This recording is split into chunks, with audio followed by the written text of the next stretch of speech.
Olá, meus amigos e minhas amigas, tudo bem com vocês? Eu sou Gustavo Eugênio do CGE Consultoria e Estudos Jurídicos e hoje, pessoal, estou aqui de volta com mais um estudo de caso para essa prova do TRT São Paulo. Com certeza pode ser um tema ou dois temas que podem cair na sua prova. Vou conversar com vocês hoje sobre abono de faltas e uma informação também sobre férias, muito importante aqui para quem faz provas ligadas a direito do trabalho.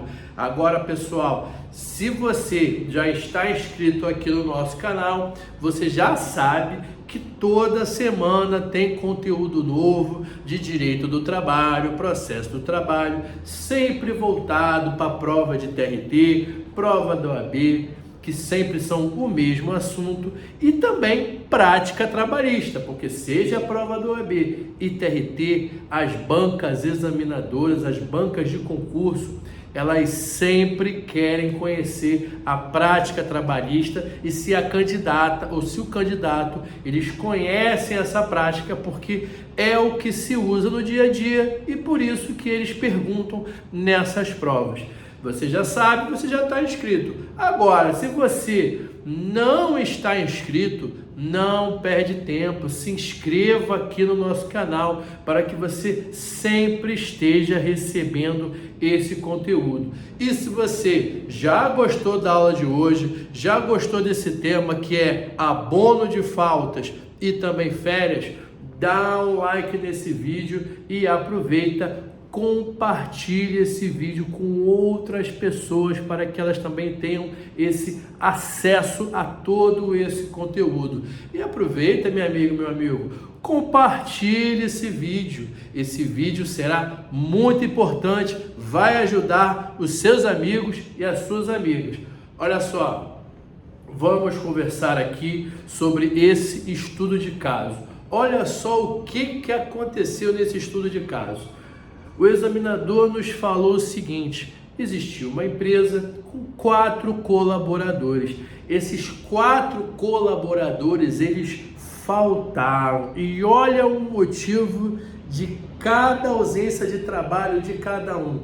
O primeiro faltou um dia de trabalho para fazer a prova prática da Carteira Nacional de Habilitação.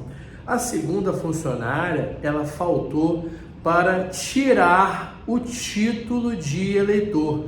A terceira pessoa faltou para pegar o passaporte dela. E a quarta pessoa ficou ausente do seu local de trabalho pelo falecimento do seu bicho de estimação, do seu pet, eu coloquei aqui.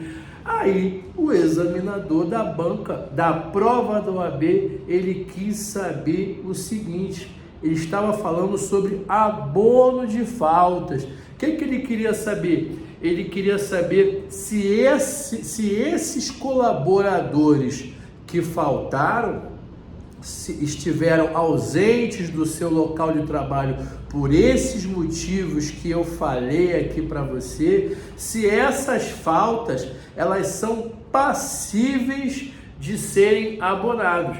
E aí, o que você acha? Essa funcionária que faltou para pegar o título de eleitor, ela vai ser abonada? Esse rapaz aqui que faltou para a prova do Detran, ele vai ter a sua falta abonada? Esse outro colaborador que foi pegar o seu passaporte, vai ter o seu dia abonado? Essa pessoa que teve o seu animal de estimação falecido, vai ter o dia abonado? O que você acha, pessoal?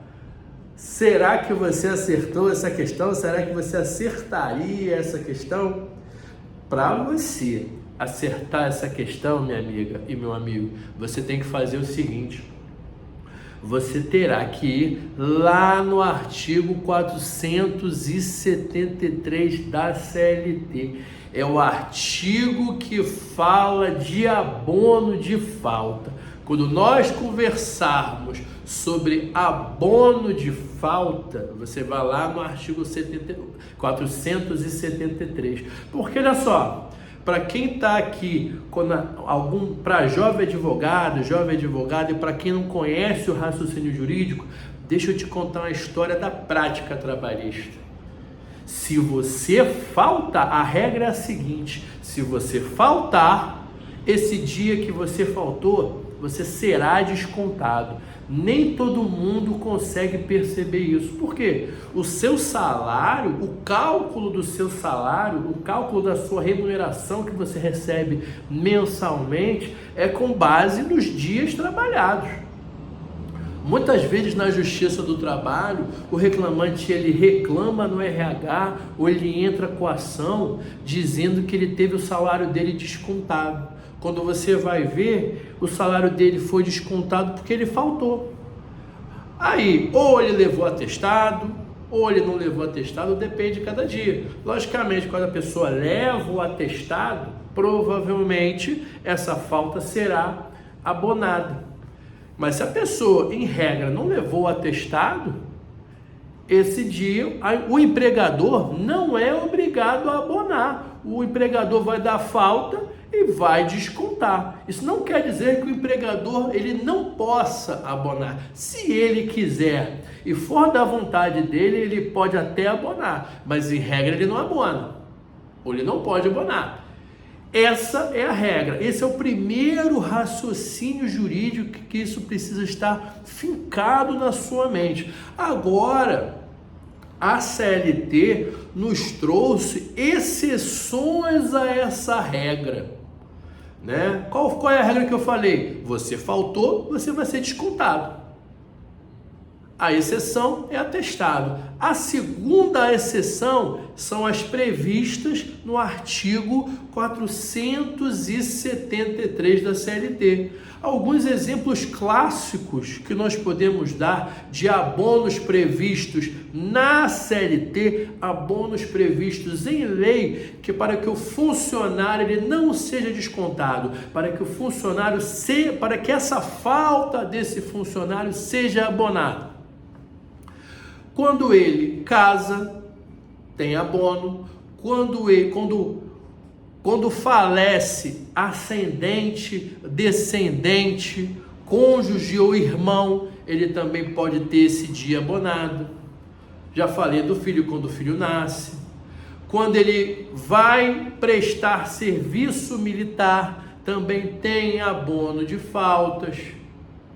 Também durante um dia, durante 12 meses, quando ele vai fazer a entrega de sangue dele, né? Ou melhor, doar sangue, né? Quando ele vai doar o seu sangue, durante um dia, durante um ano inteiro, pode ter esse abono.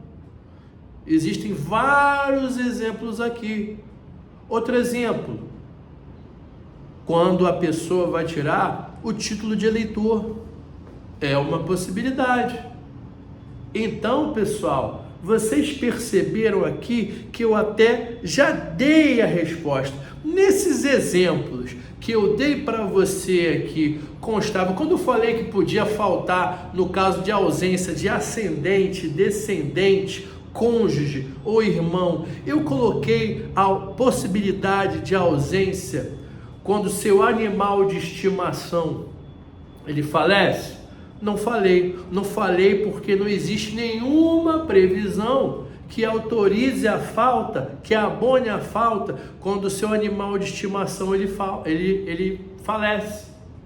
Isso não existe na CLT. Então, se a pessoa faltar, ela vai ser descontada e não terá direito a abono. Eu falei aqui outra possibilidade, eu cheguei a falar para você que quando a pessoa vai tirar passaporte, a pessoa tem direito a abono. Quando a pessoa ela vai lá na Polícia Federal tirar passaporte, não tem nenhuma previsão na CLT que fale que esse dia será abonado.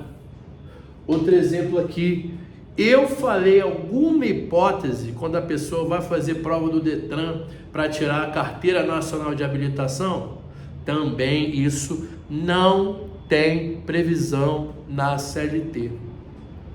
Mas agora, o que eu falei para vocês aqui? Quando o funcionário, quando o colaborador vai retirar o título de eleitor, ele terá direito a abono, sim, previsto no artigo 473, inciso 5 da CLT. E essa foi a primeira pergunta aqui. Qual desses funcionários terá direito que a sua falta seja abonada? No caso era Maria, quando ela foi tirar título de eleitor, com base no artigo 473, inciso 5 da CLT. Mas o examinador, ele não parou por aí. Ele aproveitou essa história de abono de faltas e faltas e ele já fez um link. Olha que interessante, pessoal. Ele já fez um link com a CLT. Perceba o seguinte, eu já tenho, há um bom tempo, eu tenho conversado com vocês o seguinte: as provas atualmente, prova da OAB e até prova de concurso público, elas vêm saindo daquele padrão, tipo, perguntas objetivas exatamente sobre um tema específico. Eles estão saindo disso. Eles pegam um tema, eles podem até perguntar sobre aquele tema específico, mas muitas vezes eles têm feito perguntas linkando um assunto a outro assunto. Porque olha só, você concorda comigo que quando a gente fala de faltas, ele também pode estar falando da situação de férias? Porque eu vou te explicar por quê. Quando você vai no artigo 130 da CLT, o artigo 130 coloca ali como se fosse uma tabelinha. A partir do momento que você falta tantos dias, você terá tantos dias de férias. Você sabe que, em regra, o gozo do período de férias, a fruição do período de férias é de 30 dias.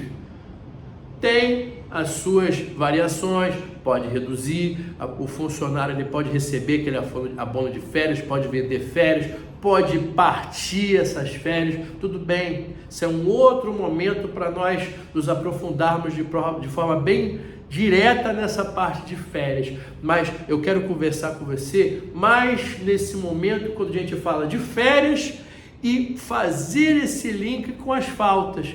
Então o examinador do OAB, ele começou perguntando um assunto de faltas e ele pegou esse assunto de faltas e fez o link com férias. E aí você vai lá no artigo 130 da CLT e ele fala que a partir de até 5 dias de falta, o funcionário terá 30 dias de férias e por aí vai. Porque o que ele fez? Olha só o que ele fez. Ele, nesse estudo de caso, ele colocou o seguinte: uma funcionária que faltou, ela terá um dia, se essa funcionária faltou um dia, esse um dia vai ser descontado? Ela só vai ter, em vez de 30, ela só vai ter 29 dias de férias? Era isso que ele queria saber. Já que ela faltou um dia, ela vai ter 29 dias de férias? Não é isso que fala a CLT. Acabei de falar aqui a primeira informação. Lá no artigo 130 já está dizendo, ó, quando o funcionário falta até 5 dias, ele irá continuar a usufruir 30 dias de férias. Eu coloquei aqui. Mas a lei, o artigo 130, ele continua. Ele vai, como eu disse para você, vai fazendo uma tabelinha aqui, porque tem funcionário que falta mais, seja por falta de comprometimento, seja porque ele pode estar com problema de saúde, seja porque ele pode estar passando por alguma dificuldade de saúde de alguém da família. Às vezes, uma pessoa da família pode estar passando por uma dificuldade de saúde, ou uma dificuldade na sua vida, ou problema de saúde, e esse trabalhador precisa ajudar ela. Isso acontece, pessoal. Isso, todos nós somos seres humanos e a vida, às vezes, acontece isso. Seja por negligência do funcionário, desídia, como a gente fala na justa causa, ou até pelas necessidades e dificuldades da vida, às vezes as pessoas faltam. Mas, infelizmente, não é porque a pessoa, às vezes, está passando por essa dificuldade da vida, que o empresário, que a empresa vai abonar essas faltas. Uma ou outra falta, às vezes a empresa até abona, ela não é nem obrigada, mas às vezes ela até abona, dependendo do funcionário. Mas no final das contas é um funcionário que muitas vezes está deixando, com todo respeito, a empresa, está deixando a empresa na mão. Acontece. Às vezes nós ficamos em situações muito difíceis. Eu já passei por isso. Já tive necessidade várias vezes, na época de cirurgia da minha mãe, de ter que acompanhar ela e faltar trabalho. Acontece, cara. Então, existe essa possibilidade. E nesses casos, olha o que a CLT fala. Se a pessoa faltar de 6 dias a 14 dias de falta, ela não terá mais direito a 30 dias de férias. Se ela faltou de 6 a 14 dias de falta, ela terá direito a 24 dias de férias. Agora, se essa pessoa faltar de 15 a 23 faltas, às vezes acontece, pode parecer estranho, pessoal, mas às vezes acontece. Se essa pessoa tiver de 15 faltas a 23 faltas, ela terá apenas 18 dias de férias. E não termina por aí, pessoal. Se essa pessoa faltar 24 dias do mês, se essa pessoa falta de 24 dias a 32 dias, olha só, teve mais falta do que dia no mês. Mas essa é a previsão da CLT. Se essa pessoa teve de 24 faltas a 32 faltas, esse funcionário, essa funcionária só terá direito a 12 dias de férias. Foi essa tabelinha que eu estava falando aí para você. Então, é esse link, essa deixa que a prova, ela quis saber se o candidato ele estava atento a isso, se ele já sabia disso, e foi isso que caiu nessa segunda fase de prova da OAB. Tudo bem, pessoal? Eu espero que vocês tenham gostado dessa aula, gostado desse vídeo. Peço que vocês deem o like, compartilhem esse vídeo e eu desejo a vocês um grande abraço e até a próxima.